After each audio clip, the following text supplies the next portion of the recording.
Hey, good morning, everybody. Give me a minute because I'm going to talk about CPI. First off, CPI numbers dropping tomorrow at 8:30 a.m. Please join me at 8:25. We'll be going live. But let me tell you what to expect when you hear CPI numbers. This is based on JP Morgan. If CPI is below 6.4, they give about a 20% probability, and they think the SPY goes up about 3%, about 402 on the SPY. Again, that's if CPI comes in below 6.4. If CPI comes in 6.4 to 6.5, which they predict about a 66% accuracy, they expect the SPY to go up 1.5 to 2%. So we're talking about 6 to 8 point gain on the SPY. If CPI is above 6.6, which they attribute maybe a 15% probability, they expect the SPY to go down 2.5 to 3%. Right around 380 on the SPY. So again, those are your three scenarios. I'll cover them tomorrow morning. We'll talk about CPI numbers and what could potentially happen. Next, airlines. This is like breaking story. 5 a.m. The FAA had to shut down their computer software and basically ground all airlines, meaning no airlines have taken off since 5 a.m. Meaning there were about 1,000 delays. Now there are 2,500 delays. The number's probably up to 3,500. I'm watching airline stocks. They were red. Now they're green. Boeing was red. Boeing's now green. Most everything that started out this morning red is now green. So they're supposed to start airlines again, taking off about 9 a.m. Now, again, all airlines aren't going to take off at the same time. So it's going to be, time delay. And you're probably looking at massive delays for, I think, about 8 million travelers today. Next, let's talk about what happened at the end of the year. You had tax harvesting, meaning if you were in a position, you sold it as a loss to use as a tax write-off against previous profits. Also, you had window dressing, which means all these banks and institutions that have to show their spreadsheets and what's on their books at the end of the quarter did some window dressing. They sold stocks that were undesirable. They added stocks that they thought would be more desirable. So that's kind of happened. I did predict we'd see a 10 to 11% gain in the first quarter. Now, I didn't think it would happen all at once. I mean, you look at Carnival or United Airlines, two of my favorites, right? Delta Airline, mentioned that. Boeing, mentioned that. Boeing was 184. Boeing's now 210. United Airlines, which was like $39, is now $45. So you're talking about like an 18% gain over like 4 trading days. So again, I'm cautious. My biggest mistake yesterday, now I came on pre-market live stream and I said, I do think this SPY is going to touch 385 at some point during the day. So that's how I traded yesterday, expecting the SPY to drop to 385 at any point during the day. Now, for me, again, I was incorrect about my prediction. I was overly confident, and it crushed me on playing some SPY options that had 0 days till expiration.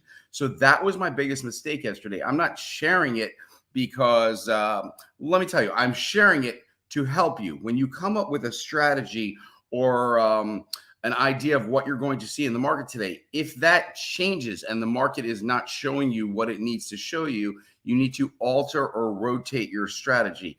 Me yesterday, I was a little stubborn and I paid the price on that. Anyway, so what are we looking for? There needs to be a catalyst to change market direction. Again, we had the window dressing, tax harvesting. Then I expected, the SPY and the markets to pop 10 to 11% in quarter one, even though we are still in a bear market and recession is possible. And the Fed is still hawkish, saying they're looking for 5% before they start lowering or reducing their interest rate hikes. And when I say 5%, we're talking about, the CPI coming down significantly. Job growth is still happening right now, so the Fed shouldn't like that. We had the numbers on Friday, but yet the market continued to pop. What else is going on? Gold is at an 8-month high. Tesla decided they're going to invest $700 million more into their gigafactory in Australia. With that said, Kathy bought another 100 and something thousand shares of Tesla yesterday. I'm pretty sure she entered into more coin position as well. Coinbase, both those stocks were popping. So let's just look at the pre-market. I'll see if anything really gets me going and have any suggestions. I'm checking out Apple. I'm checking out the US dollar, SPY, right, Disney, Walmart, McDonald's. I mean, all the Dow stocks are basically up 0.3%. Even stocks that were hammered lately, Macy's, Lululemon, had good gainers yesterday, came back. I've got my eye on Netflix because Netflix has been popping. Netflix is over 100% up in probably like 5 months. Netflix had a good pop yesterday from 311, excuse me, all the way up to 329. So I'm going to watch Netflix for a potential pullback. Around Netflix, you also have Disney, Paramount, what is it? Discovery Channel. So again, all these, not all of them, you have Discovery, Paramount, got huge downgrades maybe towards the end of last year. They downgraded Paramount Global to, I think, $12 a share. It went from 18 to 15. Now, if we look at Paramount, I believe it's over like $25. So again, institutions are there to fool you. It's at $19.89. So it's about $20. Again, it was as low as $12. Institutions tell you things like, this is worthless, that's worthless. And then they pop. They also tell you, okay, this is going even higher. And then what happens? They sell their positions. They exit out as it's going up, and then it finally crashes. So I don't really believe institutions. It's better you do your own homework. When I say do your own homework, I mean go on Discord. Use some of the algo and flows room. Find out if your stock or your option position is following the big money, because if it's not, you're going to feel the pain. So please, if you have any questions, please ask them on the side. Other than that, I'm going to talk about the SPY ranges. In order to talk about the SPY ranges, let me just add our Discord so we can look at the dark pool levels of the SPY, and that'll tell you where potential resistance could be and where support should be. So let's go down here. Let's just find SPY. Here we go. Flows and algos. Make sure I add it to the stream so you guys can see it with me. Oh, there it is. Perfect. All right, let's go down to the end. Again, everybody on Discord tends to use this room. It kind of helps you gauge market direction. So we'll do DP levels and we'll look at the SPY. And let's bring that up, hopefully. We'll enlarge it. Okay, let's pull that up. Let's bring it on here so you guys can see that. Go back. Okay, dark pool levels. As you can see, there is very little dark pool levels from 388 or 389 where we closed at on Monday all the way up. You can't see it because it's not listed. We need to move that up. Hopefully TradyTix can do that for us. But there's dark pool levels are extremely light all the way until 395.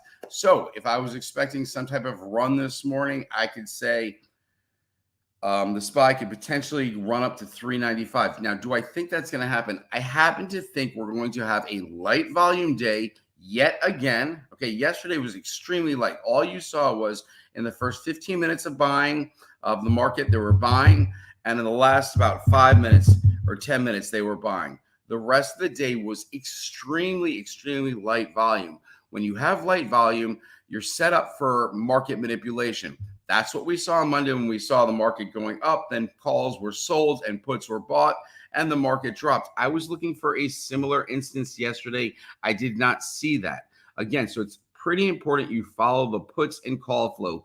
Going into today, it was more even, meaning there wasn't an abundance of buying calls yesterday at close or buying puts or selling vice versa. So that tells me, again, the smart money is still on the sidelines, not believing this push higher, waiting on the CPI numbers. Again, CPI comes in 6.4 or lighter, right? Market shoots up 3% tomorrow. CPI comes in more in line, 6.4. Market probably goes up 1% to 1.5% tomorrow.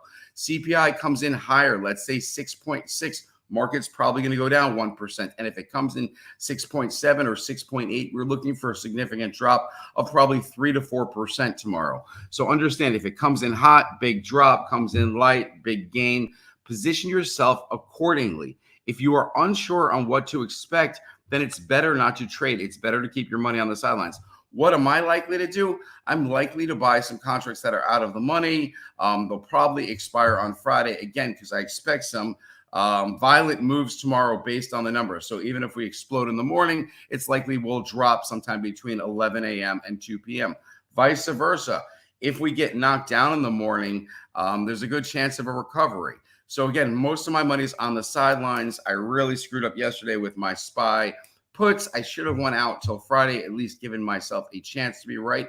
Instead, I took a stop loss once, and we're only talking about 5 contracts. Now, the second position I think I took about 18 or 19 contracts. I went a little heavier. Again, ended up being profitable by about 30%. Instead of that, taking that 30%, I got so greedy. I was like, shit, I'm looking for another 100% on top of that. I'm looking for the market to drop to 385. When that didn't happen, again, instead of taking profit, I had to take another stop loss. So I wasn't very happy about that. If we talk about key levels of the SPY, again, 391 is a very important key level on the SPY. If there's no resistance and 391 acts as support, the markets could go up another 1% today, 1.5% today, something like that. And when I say the markets, I mean it combines most every stock. But I happen to think we're going to trade a range. I happen to think we're going to trade a narrow range. I happen to think it's going to be more like yesterday. I don't see that many entries for scalping. So again, I'm going to look for any major drops to potentially get into some calls. I'm going to look for any major spikes to get into some puts. All right, let's see what kind of questions we have this morning. Let's see if we have any stock questions here. All right, you're working on that, Carl. Okay. I've been stubborn holding Starbucks. Do I see it pulling back or heading to 110? Okay, so Starbucks is basically tied in with China as well. I looked at companies that have exposure to China and how they've been doing it. As the Chinese market keeps rocking higher, you have companies like Starbucks, Apple, Tesla. There were a couple other companies that went higher. No, I mean, I don't trust China, so I'd rather stay away. As far as Starbucks goes, the first position we took, we made profit, we exited, we re-entered. I obviously re-entered early. I was looking for a drop. I was looking again yesterday for the SPY to go to 385. So I was holding on to my Starbucks positions. They're getting hurt. They're probably down about 48%. Again, I'm in for 9 contracts. Don't over leverage myself. I'm probably going to hold. And that will be my bearish position on CPI. Meaning if CPI comes in hot, Starbucks will likely drop. If Starbucks drops, those positions can turn green. Am I going to wager on anything else, SPY options overnight or something to that extent? No, because you have to understand, or you have to look at the implied volatility and the IV that you're paying for. So as far as Starbucks goes, because that was the specific question, there was massive resistance at 106.49. So I know where we were this morning, probably right around there, right? Starbucks 106.20 pre-market. So again, there was massive rejection at 106.49. I'm planning on holding. I still think Starbucks should pull back, given an outflow day like we saw 2 days ago on great volume. The outflow 2 days ago on great volume was like 11 million. The average volume, I think, is 7 to 8 million. Yesterday, the volume came in, I think, under 5 million. So yesterday was extremely light. So if there's still a light volume day in the market, anything can happen. Stocks that are going up are going to continue to ride higher. Again, we'll look at United Airlines, which I mentioned when it was $39. When it hit 44, I was like, whoa, that's pretty significant. Now we're a whole 1.5 higher, which is like 4 or 5% higher on UAL. So again, it seems to me that a lot of these stocks are overbought. A lot of these stocks are being repositioned by big institutions doing a rotation out of energy, out of healthcare into Dow plays like a Starbucks, a Wynn Casino, a United Airline, a Carnival Cruise Line, something like that. Let's see what other AMC. Okay, so let's use AMC as an example. Let's add it to the stream because I don't really follow AMC all that much anymore. Again, I know that there are some big institutions that are shorting AMC and believe it will go down to $1. So let's check out the net flow for AMC. We'll check out some of the flow charts. Let me make sure I added that to the stream. Okay. Again, there's not a huge amount of activity, but you could see yesterday that the premiums for AMC were going up. The puts cost for puts were going down. AMC popped yesterday, but it popped yesterday. So did GameStop. GameStop probably popped 10% yesterday. The whole market was ripping yesterday. So let's check out. Let's see if there's any big flows that came in for AMC. Big flow, AMC. No, not found. So let's check out the algo flow for AMC. Now, when it doesn't show up and it tells you no information found. Okay, so the algorithms are telling you. Here we go. So you can see what's going on with the algos. The algos are trailing the stock price. If there was a more active position here, I would say they would have to meet somewhere in the middle. So again, I wouldn't be so bullish on AMC. You really need a catalyst to get AMC to pop. They're still having financial difficulties and things of that nature. All right, next question. Let's just see what else we got here. Any other stocks, Carlos? BEKE. Okay. Chinese company. And to be completely honest, I have no clue what they do. And I used to trade this company. I actually thought they were a holding company for China, but let's see if there's any information for net flow for BEKE. Again, it's going to move with Chinese companies. This one tended to move a little faster. Here's what you can see as far as that one goes. The cost for calls is extremely cheap. The cost for puts is coming down. The stock price is still up here. So there is divergence. There could be bullish and bearish divergence because the stock price should come up and meet the premiums for calls. Also, the stock price should come down and meet the premiums for puts. So I'm expecting, if I was to give a guess on BEKE, that we should be somewhere in the $17.90 range. Again, if you want to trade Chinese stocks, then you probably want to trade more stocks like Alibaba or Baidu or PDD. BEKE doesn't have a heck of a lot of activity in that stock, so it's something I would stay away from that.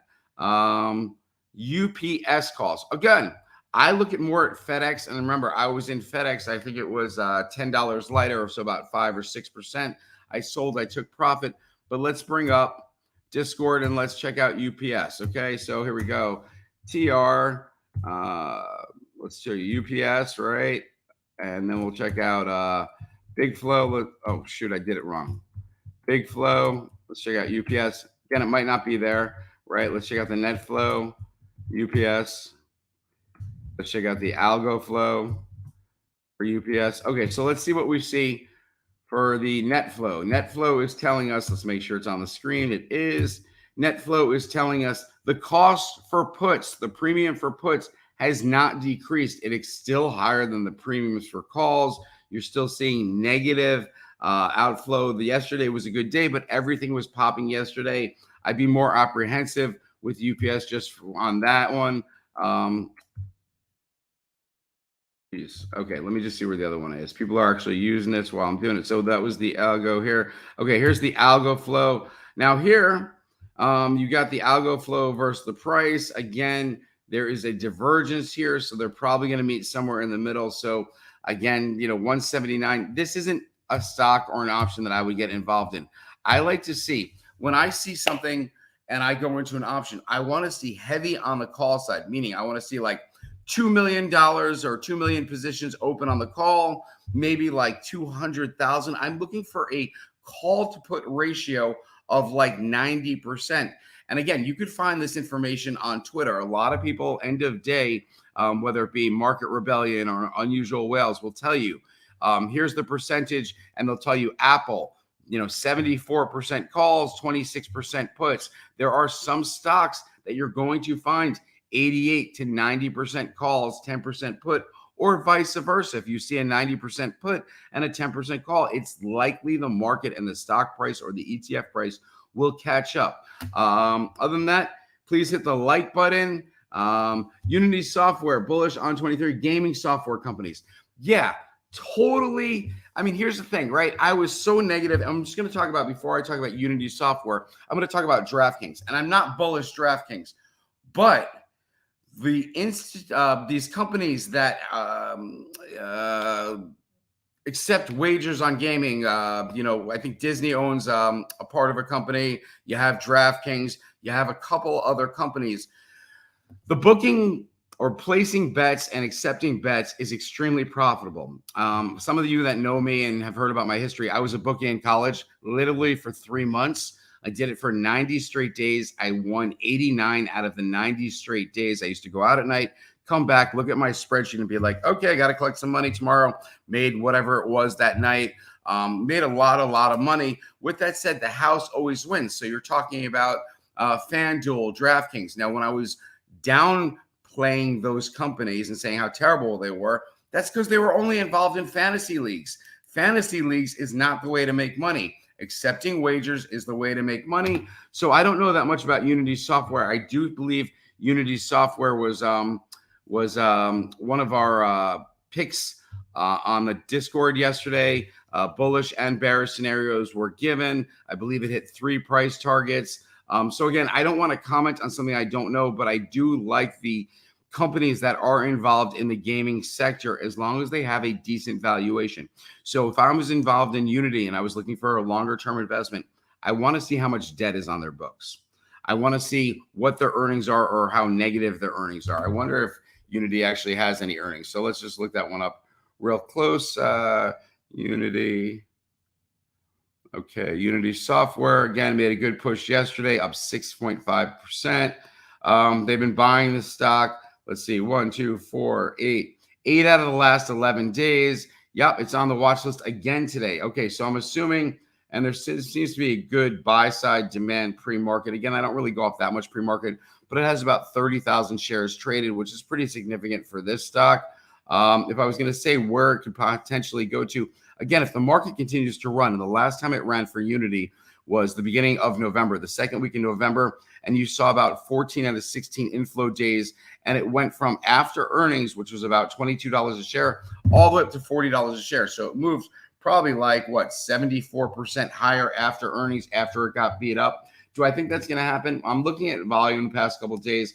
I could definitely see it trying to retrace and head all the way up to about somewhere between $34 to $35 a share. At that point, I might look to exit. So does it surprise me that it's on our watch list for Discord this morning? No, because it still has potential upside against CPI numbers tomorrow. There's a potential. Here's what we could see in the market today. We could see a little run in the morning. We could see a sell-off around midday, and then coming back to whatever levels we opened at real end of day. So I'm expecting actually by the end of day, zero movement in the market. Not that we're going to trade sideways. We could trade down. We could trade up. We could trade down. We could trade up. But at the end of the day, I believe we're going to end exactly where we started. All right, Tesla flow. Well, easy. By the way, when I go onto Discord like this, we have I'm just using the most basic commands for Tesla, but there are about 10 different charts that you could pull up on Tesla, telling you the algos, telling you divergence, telling you what kind of inflow we had. Now, again, as far as Tesla goes, when it was down, what was it, 188, I said we could potentially get a bounce right back to the 232 level. So let me just see where Tesla is, because Tesla used to have major rejection at $232. I think $132, sorry. So we're sitting at 121 pre-market. Again, with the simple fact that Kathy was buying Tesla, tells me I don't want to be involved with that stock.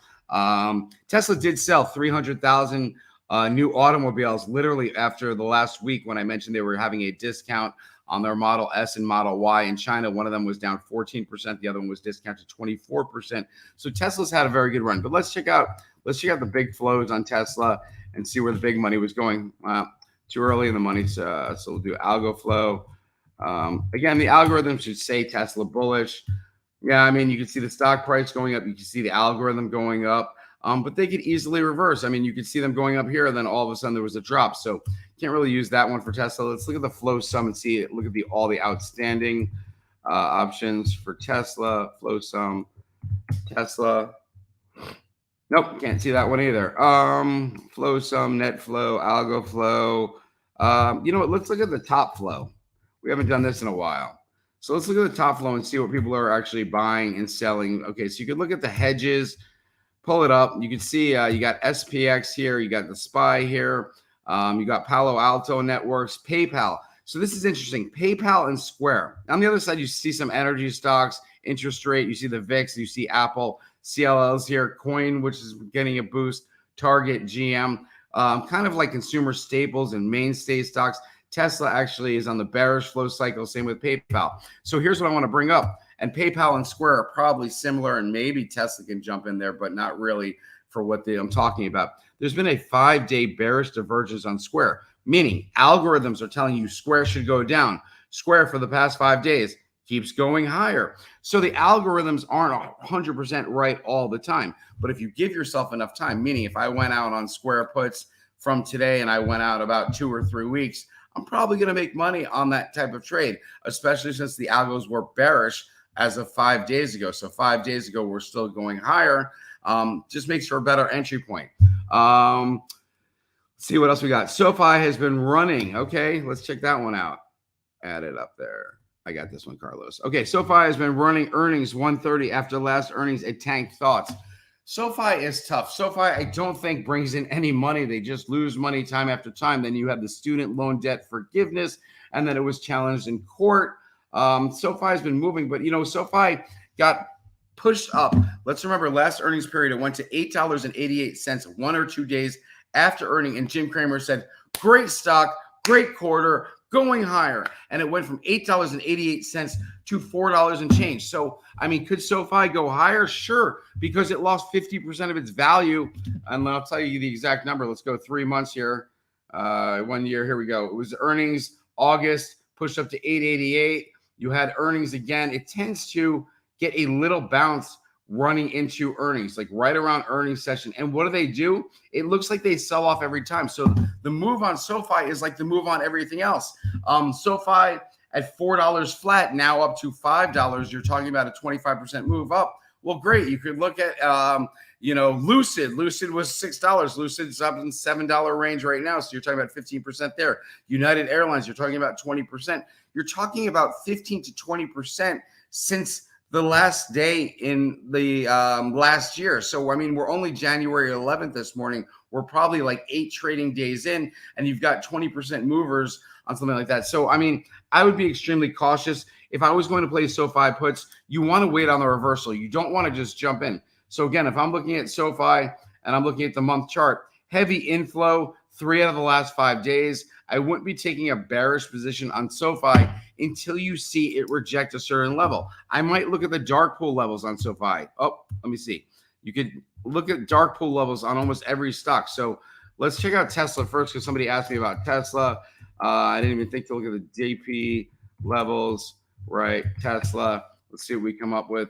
Again, Tesla's trading at what, 122 pre-market. So you're looking at where it potentially could reject. Okay, so 120.33, seeing how we jump from 118 to 22. The 120.33 could either be support or rejection. Again, your next level up is going to be in the 125.79 range, and then very light volume above that. So if Tesla's going to run, you could expect it to run a pretty substantial amount. However, if I was going to look for Tesla to reject today, I would look for 125.79 or the 126, right around there. As far as what we're talking about, SoFi, right? So let's do the dark pool level for SoFi. TR, DP, shit, I don't know why I go cap sometimes. DP levels, SoFi, let's take a look at that one. And again, you can do this for any one of your stocks. So what did we say SoFi was sitting at? $5.12 this morning, 5.15 pre-market. So I'm going to look and I'm going to see extremely light levels. I mean, you're talking about $1.55 million worth of shares, $3 million worth of shares. So all these add up to maybe here. So I'm guessing 456 is acting as support. Anywhere in here would be no man's land. If the stock was to go down, then I would expect it to go down. Yeah, I mean, you could see the 5-day chart here. I mean, you really can't see that well because I haven't had it on full screen. But you could say 456. Let me just pull this up. 456, this is the 5-day chart. So when you look at the bottom right around in there, you're talking about $4.50. So the fact that there were dark pool levels at 456 just tells me that became a support level. Above 456, the dark pool levels are extremely light.